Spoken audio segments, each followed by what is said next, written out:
Olá, Alberto Júnior chegando. Nesse momento um pouco diferente, né? Onde a nossa revisão, ela, por força de circunstâncias, ela não vai ser presencial como de costume. Mas nem por isso ela vai deixar de ter a qualidade que o padrão universo sempre mantém. Eu, nesse momento, optei por dar uma diversificada em relação ao objeto de conhecimento. Mais ou menos da forma que você deve encontrar no Enem, né? Questões de meio ambiente, que indubitavelmente é a frente mais cobrada. Temos algumas questões de fisiologia, temos algumas questões de evolução. Mas vamos começar. Vamos com essa primeira questão aqui, que foi do Enem de 2017. Os medicamentos são rotineiramente utilizados pelo ser humano com o intuito de diminuir ou, por muitas vezes, curar possíveis transtornos de saúde. Os antibióticos são grupos de fármacos inseridos no tratamento de doenças causadas por bactérias. Bora aproveitar aqui para falar de antibiótico. A descoberta das propriedades dos antibióticos, principalmente da penicilina, ele foi um verdadeiro divisor de águas, não só dentro da medicina, mas dentro da farmacologia, da ciência de um modo geral, né? Quando em 1927 o Alexander Fleming descobre meio por acaso as propriedades da penicilina, ele esqueceu umas placas de Petri, esses são os registros históricos, e essas placas continham bactérias e acabou proliferando fungo, né? Mais ou menos quando você viaja, deixa teu apartamento, tua casa fechada e aparece bolor em cima das frutas, do pão. E criou exatamente essa colônia de fungos. E ele foi extremamente perspicaz ao perceber que aonde o fungo se desenvolvia, a bactéria não, né? E caso seja cobrado de uma outra forma na tua prova, digamos dentro da perspectiva ecológica, essa é uma relação ecológica de amensalismo. Você lembra, né? Uma relação desarmônica, na qual um grupo de uma determinada espécie libera toxinas, no caso o fungo, que inibe o desenvolvimento ou chega até mesmo a matar elementos de outras espécies. É bom lembrar que quando se fala de antibióticos, nós temos dois grupos. Nós temos os antibióticos bacteriostáticos, que são aqueles que inibem a reprodução bacteriana, e nós temos os antibióticos bactericidas. Olha como o sufixo é bem sugestivo, né? Sida, morte, são aqueles que matam bactérias. Claro que a farmacologia ela não se fecha somente nesses dois tipos de ações de antibióticos, tá? Eu estou enfatizando aquelas que normalmente os próprios processos seletivos, o próprio Enem podem explorar.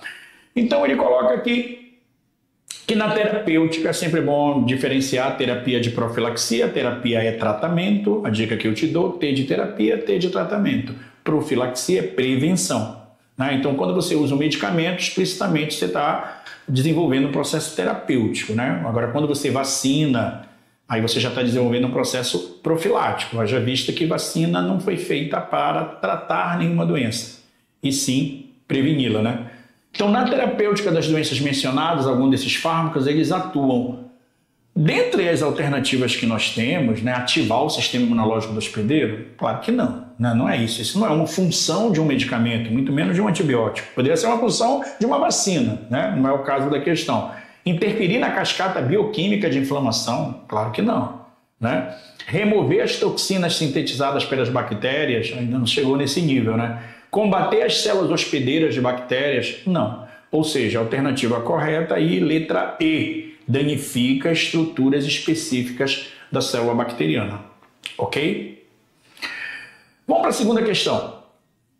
Segunda questão, PPL 2015. Toda e qualquer questão, pessoal, envolvendo impactos ambientais, sempre é bom você ficar muito atento, tá? Estudar ecologia para o Enem é estratégico, é simplesmente a frente mais cobrada. Estou sendo redundante e repetitivo, você que me acompanha nas aulas. E a gente vai para a segunda questão, que fala da remoção do petróleo derramado em ecossistemas marinhos. É evidente que mesmo na busca de alternativas energéticas que possam, de certa forma, fazer com que a humanidade não fique tão dependente dos combustíveis fósseis, ainda se depende bastante dos combustíveis fósseis, né? Mesmo com esse incremento de carros elétricos, de biocombustível, ainda se tem infelizmente, uma dependência dos combustíveis fósseis. E além do poder de impacto ambiental que eles ocasionam com os subprodutos, como o gás carbônico, o monóxido de carbono, entre outros, nós temos a situação da possibilidade de vazamento de petróleo, e isso é extremamente impactante. Em 1989, o petroleiro Exxon Valdez, de bandeira norte-americana, liberou grande quantidade de petróleo no Alasca e nós estamos em 2025 e o ambiente ainda não se recuperou totalmente, só para você mensurar o quanto a questão do petróleo em acidentes, vazamentos, ele pode impactar o meio ambiente. Tivemos a Guerra do Golfo, no início dos anos 90, também acabou proporcionando quantidade de petróleo muito grande. E de uma forma mais recente, já nos anos 2000, o problema no Golfo do México. Então a questão ela aborda isso, Normalmente, pessoal, quando se tem uma mancha de petróleo de 1 centímetro de espessura, só deixa passar uma média de 1/10 de luz. Isso eu estou tirando como referência bibliográfica, você que desenvolve vigilância epistêmica, do Ricklefs, Economia da Natureza, livro acadêmico. Eu estou tirando essa informação de lá. Uma mancha de 1 centímetro de espessura só deixa passar 1/10 de luz, quer dizer, compromete imediatamente a produtividade primária, a fotossíntese. Então, normalmente o que se faz? Se delimita a mancha, se coloca mecanismos de retirada mecânica, dragando, mas o petróleo é muito difícil de ser retirado do ambiente. Então a questão ela mostra a utilização de micro-organismos que vão funcionar como biorremediadores. Eu vou fazer uma remediação, um conserto biológico, removendo o óleo do ambiente. Então, para serem eficientes nesse processo de biorremediação citado, as espécies escolhidas devem possuir o quê? Fundamentalmente, pessoal, enzimas que possam catalisar, que possam otimizar a reação química da quebra dessas moléculas. Eu posso considerar esse procedimento, essa etapa, como uma etapa derradeira de retificação ambiental. No primeiro momento você tenta delimitar a área que foi prejudicada com a mancha de petróleo, tenta fazer a retirada mecânica, por exemplo, nesse acidente que eu citei do Exxon Valdez, eles usaram uma espécie de líquen, e esses líquens eram colocados em cima da mancha, funcionando como verdadeiras esponjas. Às vezes, quando o acidente ocorre em ecossistemas marinhos, se coloca na praia palha para a ação da maré, mecanicamente esse petróleo fica nessa palha que posteriormente é retirado. Então, a alternativa correta, letra C, ok? Vamos para a terceira. Olha, essa é uma questão que envolve fisiologia, que envolve bioquímica e biomecânica. Uma questão muito interessante do Enem PPL em 2012, que ela diz assim: os conhecimentos de fisiologia, só lembrando, logia, estudo, físio, funções, Então, estudo das funções. São aqueles básicos para compreender as alterações que ocorrem durante as atividades físicas.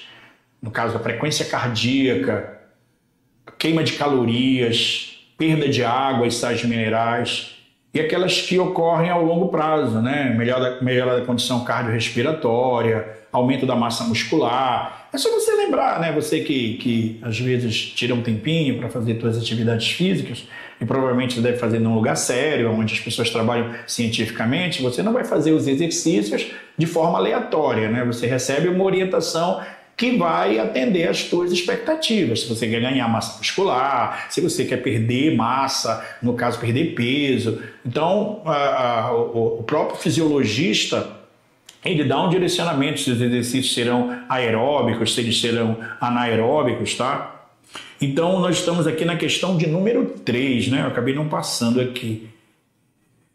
Chegamos aqui na questão de número 3. Então, olha o que ele te cobra. Ele te cobra assim,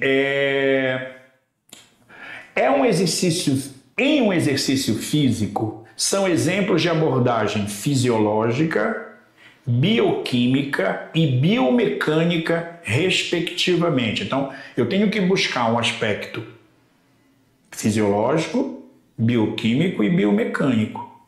Eu vou encontrar contemplado aí desse item na alternativa D de dada, O aumento da frequência cardíaca, claramente, é uma abordagem fisiológica, da função do teu organismo. E da pressão arterial, idem, A quebra da glicose na célula para a produção de energia no ciclo de Krebs é bioquímico, né? E, consequentemente, o tamanho da passada durante uma corrida, né? Se você, por exemplo, pretende fazer uma atividade aeróbica pela qual há um direcionamento para você, digamos, gastar menos ou gastar mais energia, claro que a passada, se você vai correr, se você vai caminhar, isso vai influenciar e é um aspecto explicitamente biomecânico.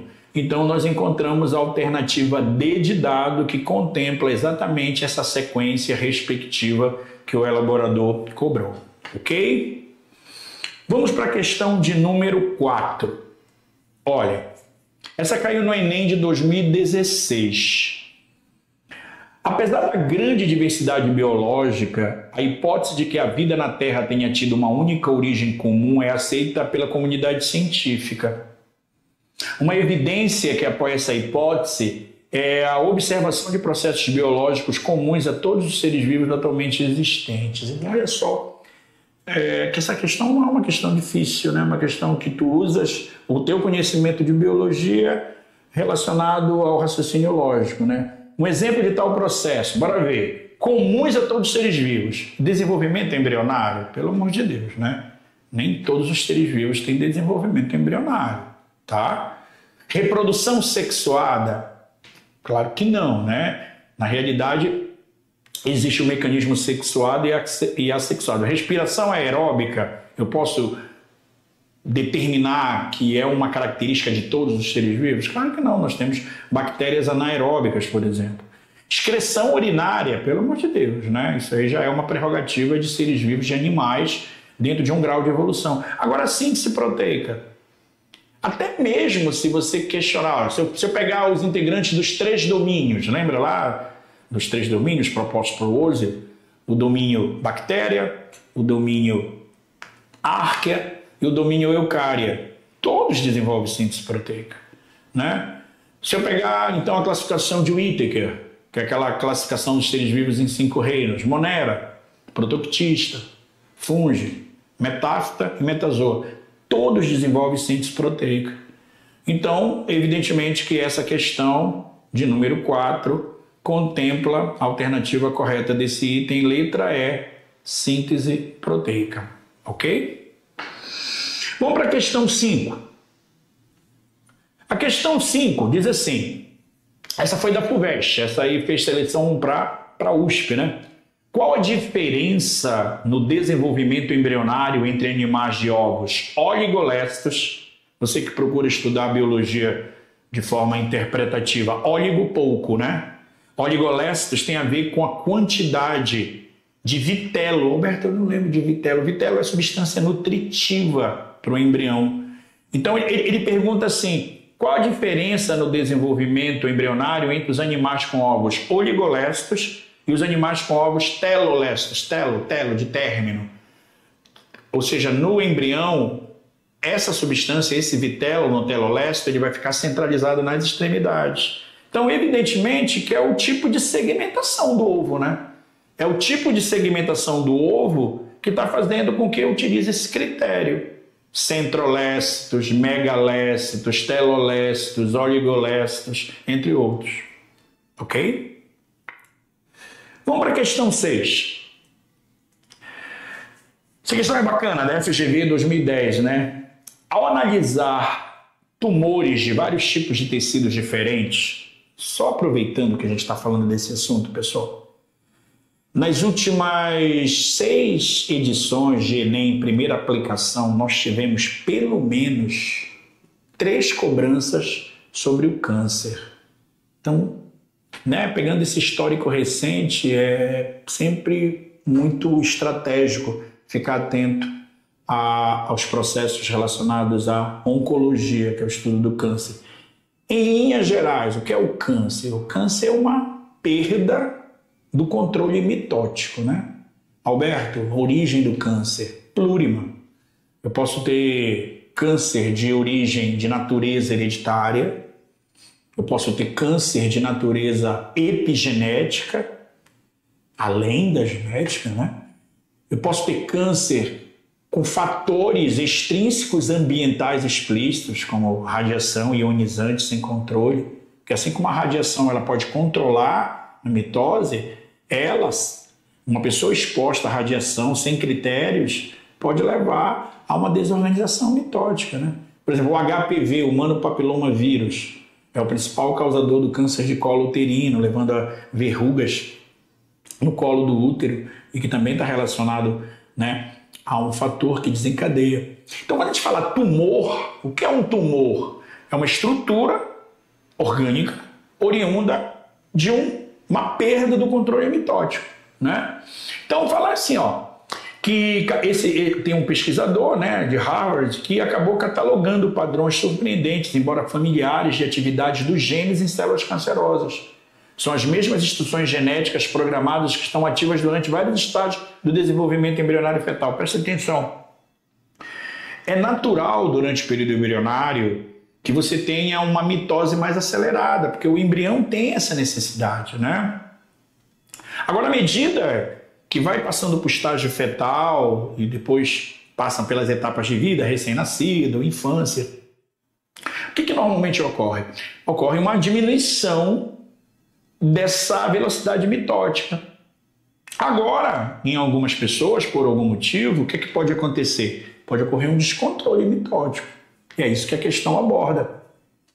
Então, olha, esse foi um texto tirado da Scientific American, né, uma revista conceituada, e diz assim: a partir da leitura do texto, podemos deduzir que alguns genes... Se você analisar as alternativas que nós temos aqui, você vai perceber que a letra A ela contempla um padrão lógico de justificativa científica para o processo, né? Células normais, que são, nesse caso, genes normais, que são transcritos nas células embrionárias e fetais, não deveriam ser em outras fases do desenvolvimento do organismo. Por quê? Porque há uma velocidade naturalmente maior de reposição celular nesse período embrionário, mas eles são transcritos nas células cancerosas. Então, essa analogia fez com que foi a base dessa pesquisa. Questão boa, questão bacana, questão da FGV de 2010. Beleza? Vamos para a questão 7. Diz assim, Enem 2018.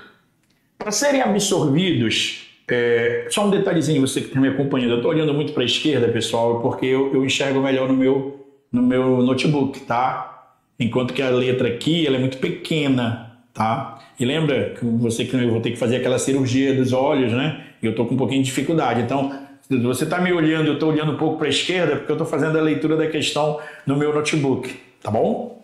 Vamos lá. Para serem absorvidos pelas células do intestino humano, os lipídios ingeridos precisam ser primeiramente emulsificados. Bora lembrar disso, emulsificar a gordura, né? As gorduras, elas precisam receber essa ação detergente, né? Quer ver? Imagina, claro, ninguém vai fazer essa experiência. Se você pegar óleo de soja, óleo de oliva, se pegar manteiga, margarina, qualquer substância lipídica, passar nas tuas mãos, se você tem uma fonte de água, uma torneira, você não vai tirar a gordura somente com a água. Agora, se você jogar um detergente, vai ocorrer uma reação química, que vocês estudam lá na química orgânica, que proporcionará êxito na retirada. Dentro de uma analogia, guardando as devidas proporções, nós temos uma situação muito parecida no nosso organismo, né? Que ela diz assim: nessa etapa da digestão, torna-se necessária a ação dos ácidos biliares, visto que os lipídios das gorduras apresentam uma natureza apolar e são insolúveis em água. Então, esses ácidos atuam no processo de modo, o que eles fazem? Eles agem como verdadeiros detergentes. Essa é a função. Qual é a alternativa que contempla aí esse item correto? Letra B de bola. Beleza? Ok? A questão 8, pessoal. A questão 8, ela fala, olha, Enem cancelado de 2009. Ela fala daquela dupla dinâmica alimentar no Brasil, né? O arroz e o feijão formam um par perfeito, pois fornecem energia, aminoácidos e diversos nutrientes. O que falta em um deles pode ser encontrado no outro.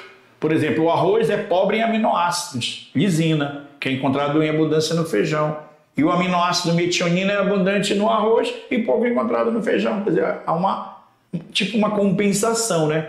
A tabela seguinte apresenta informações nutricionais desses dois alimentos. Então, qual é a ideia para se chegar à alternativa correta? É analisar a tabela. Tomara que vocês estejam visualizando, porque mesmo aqui no meu laptop eu estou percebendo que as letras estão pequenas. Mas dá para perceber o seguinte, né? Que tanto o feijão quanto o arroz, eles são paupérrimos, né?